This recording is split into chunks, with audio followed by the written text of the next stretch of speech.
दोस्तों, छात्रों का हितैषी बनने का दावा करने वाली कॉकरोच जनता पार्टी को रांची में छात्रों का आंदोलन बिल्कुल नहीं दिख रहा है और पूरे देश के ट्रोल किए जाने के बाद अभिजीत दीपके ने आंदोलनकारियों से फोन पर वीडियो कॉल पर बात की। एक प्रमुख आंदोलनकारी ने बात भी की और सबों ने उनको थैंक यू बोला। अभिजीत दीपके जी थैंक यू। अभिजीत ने कहा किसी भी चीज की जरूरत हो तो बताना, कोई सरकार से कुछ मांग बात रखनी हो तो बताना, हम रखेंगे।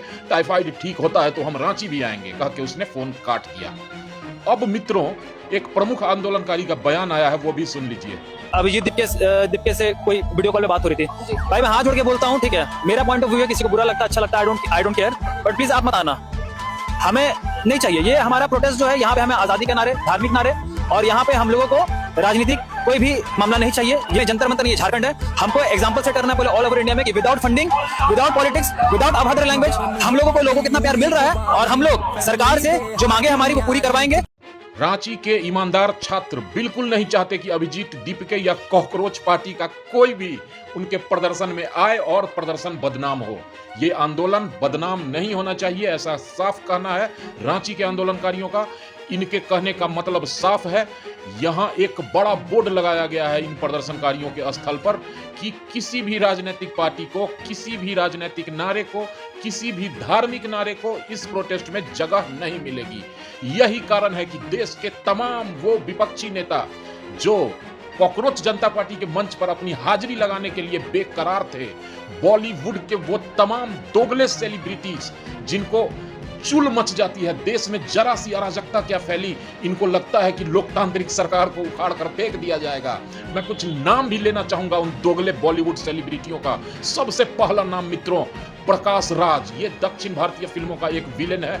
दूसरा नाम शबाना आजमी, ये एक इतनी लेफ्टिस्ट माइंडेड, इतनी नफरत करती है ये 12 सालों से जो सरकार चल रही है हमारे देश में, इससे कि किसी भी सरकार विरोधी मुहिम में सबसे पहले मुंह उठाकर आ जाती है।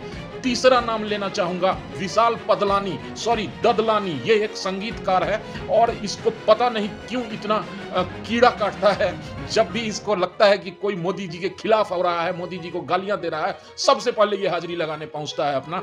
एक तो कुत्ते की शक्ल, उस पर से कुत्ते की तरह जबान भी इसकी, और इतना घटिया लगता है ये पदलानी, मैं तो इसकी बात भी नहीं करना चाहता। चौथा सेलिब्रिटी नसरुद्दीन शाह, पांचवा सेलिब्रिटी, मतलब भरे पड़े हैं। शत्रुघ्न सिन्हा की बेटी, वो पता नहीं क्यों इतना खुश होती है प्रधानमंत्री को गालियां पड़ती है तो क्या दुश्मनी है समझ में नहीं आती।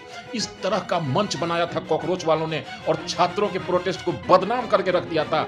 आज छात्रों ने जो मिसाल पेश की है रांची के अंदर मित्रों, उसकी कोई बराबरी नहीं कर सकता। देखकर दिल खुश है कि सही मायने में यही छात्र हैं मित्रों। उनके यहाँ कोई बिरयानी नहीं आ रही बांग्लादेश, कतर और दुबई से, ये कोई फंडिंग नहीं हो रही। कोई जुनैद भाई की 8 लाख 10 लाख रुपया रोज कहां से खर्च किया करते थे, वो लोग चना, चूड़ा, गुड़, चावल कहीं मंदिर से भंडारे का सब्जी चावल आ गया वो खा लिया।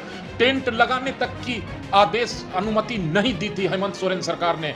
वो तो इतना ज्यादा वायरल होने लगा ये आंदोलन की मजबूरी में आदेश दिया गया और अब जाके एक टेंट लगा है, लेकिन फिर भी पूरा जमीन भीगा है और शांतिपूर्वक बच्चे वहां बैठते हैं, किसी को एक अपशब्द नहीं बोलते। सिर्फ छोटी सी मांग, अपनी पेपर लीक संबंधी, जेपीएससी संबंधी जो मांग है वही रख रहे हैं और चुपचाप एक बहुत ही अनुशासित तरीके से अपना आंदोलन कर रहे हैं। सीखना चाहिए उन लोगों को जिन्होंने जंतर मंतर पर देश का नाम खराब किया, पूरी दुनिया में थू थू करा दी कि कैसे संस्कार हैं हिंदुस्तान के जैन जी के। तुम जैन जी नहीं थे, याद रखो। जैन जी को देखना है तो रांची आओ और देखो कि किस तरीके से आंदोलन किया जाता है। अभिजीत दीपके एंड टीम को भी सीखने की जरूरत है कि कैसे एक अनुशासित तरीके से, ऑर्गेनाइज तरीके से ऑर्गेनाइजर्स कर सकते हैं। तुम लोगों ने तो देश के साथ अपराध किया, तुम लोगों ने सरकार के साथ अपराध किया, तुम लोगों ने उन मासूम बच्चों के साथ अपराध किया जिनको उकसाया और गालियां दिलवाई। आज जब उन बच्चों को गालियां पड़ रही है सोशल मीडिया पर तो विक्टिम कार्ड खेल रहे हो और उनसे खिलवा रहे हो। उनको समझना चाहिए कि वो भी किसी को गाली दिए थे तो उनकी भी विचारों की स्वतंत्रता थी, उनका भी फ्रीडम ऑफ स्पीच था। तो आज तुम जब गाली सुन रहे हो तो गाली देने वाले की भी फ्रीडम ऑफ स्पीच है, इसको एक्सेप्ट करो और आइंदे से इस बात की कसम खाओ कि कभी भी इन कॉकरोच जैसे अराजकता फैलाने वाले ग्रुप के झांसे में नहीं आओगे और इस तरह की गंदी हरकत नहीं करोगे। प्रोटेस्ट जरूर करो, अपनी मांगे जरूर रखो, लेकिन किसी को गाली देकर नहीं, किसी को अपशब्द कहकर नहीं। बस इतना ही कहूंगा कि रांची के छात्रों से आंदोलन कैसे किया जाता है ये सीखो।